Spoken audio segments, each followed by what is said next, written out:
following a fatal accident on the Watterson westbound, but you can see everything is back to open and up to speed. Haley? All right, Colleen, thanks. Like you just said, everything is back open right now on I-264. Those lanes were closed for hours after 2 people were killed in a crash around 1:30 this morning. Shively police say 2 cars were involved, and there were no other people in either one of those cars.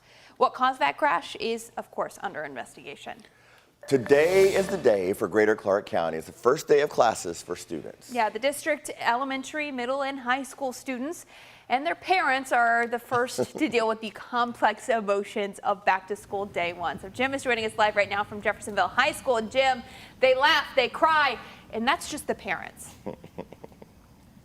That's right, Haley. I've covered a lot of back to school days, first days of school, and you're going to definitely see, no matter what school you go to, there's going to be probably some tears. There's going to be some smiles and happy faces from the parents, from the students, from the teachers even. Everybody gets excited when it's the first day of school, and that's what we have right now. We're out here at Jeffersonville High School, where they will be arriving to school here in probably about 45 minutes or so. So we'll expect things to start picking up here in just a little bit. But really, for Greater Clark Schools, we've been able to talk with the transportation director. We've talked with some officials in the lead up to today, and they seem to be doing really well, looking for a smooth first day of school. We know that as far as shortages go, which we see in a lot of other school districts in Kentuckiana, bus drivers, they're pretty good on. They only have 2 open positions right now. Teachers, very good on as well. Less than 20 positions open on their website at this point for their 18 schools in the district. So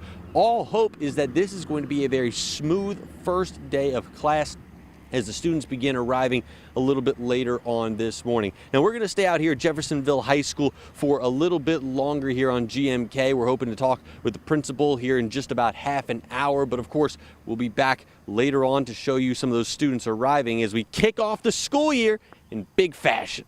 Somebody just got hype. Okay, Jim. Get those kids back in class in the schoolhouse. Greater Clark is the first of our schools here locally to head back. Tomorrow we got the first day for Silver Creek. The next week we start with New Albany, Floyd County schools on Tuesday, Grayson and South Harrison on Wednesday, Bardstown, East Washington, North Harrison and Salem back on Thursday. Scott County District 1 returns next Friday. We've got all those dates posted for you on WHAS11.com. JCPS students head back to class 2 weeks from today, and a big concern for parents and students alike are the school start times and the buses. Superintendent Dr. Marty Polio says there are now more bus drivers than routes, which they hope will cut down on double and triple runs.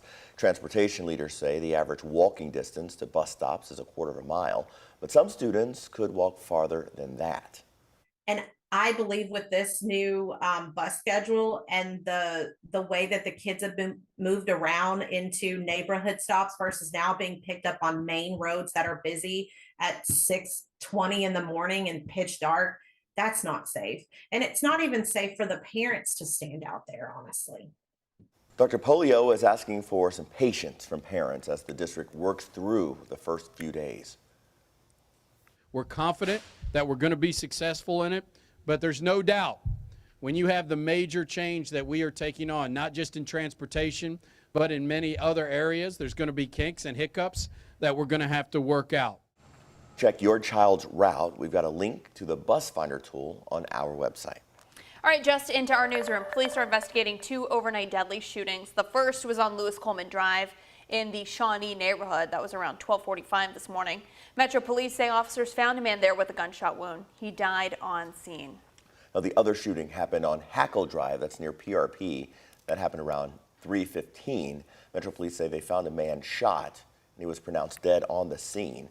There are no known suspects at this point. If you have any information about either of these shootings, you're urged to call the anonymous tip line quickly at 574 LMPD. The brown trucks will keep rolling up to your doorstep after UPS, one of Louisville's biggest employers, and the union reached a tentative agreement to avoid strike. Union members had already voted to authorize a strike and held practice pickets at Worldport and facilities across the country. The Teamsters called this new agreement historic. It includes a $2.75 an hour raise in the first year, $7.50 more per hour throughout the life of this contract. Most trucks bought after January 1st will have air conditioning, and package cars will have cab fans installed.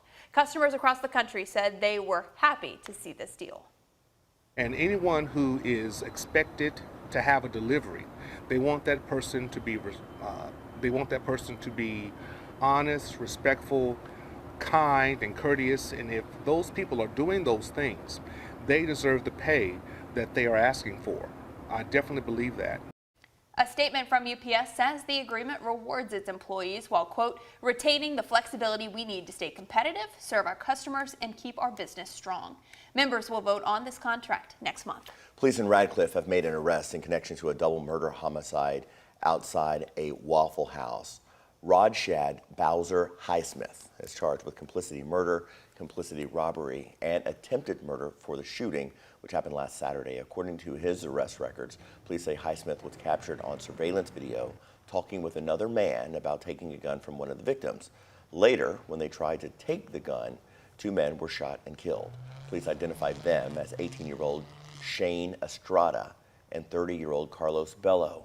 Police say Highsmith admitted to his role in the shooting. A man charged in connection to a road rage shooting that injured a 6-year-old is now facing federal charges. The U.S. Attorney's Office says a federal grand jury indicted Jonathan Rivera for possession of a handgun by a convicted felon. Rivera is also facing state charges in this case. 6-year-old Onyx Sands was shot in the back earlier this month in what police say was a road rage shooting on I-65. Investigators say a gun found in Rivera's waistband matched shell casings at the shooting scene.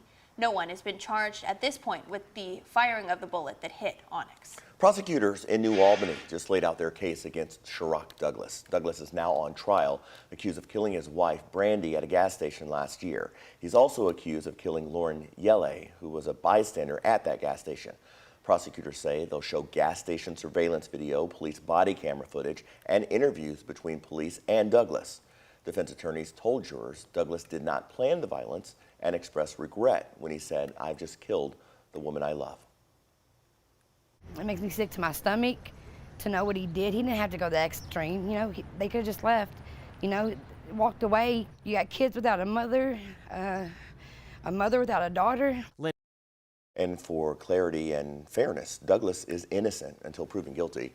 We're told Douglas is expected to testify in his own defense, which is very rare in murder trials.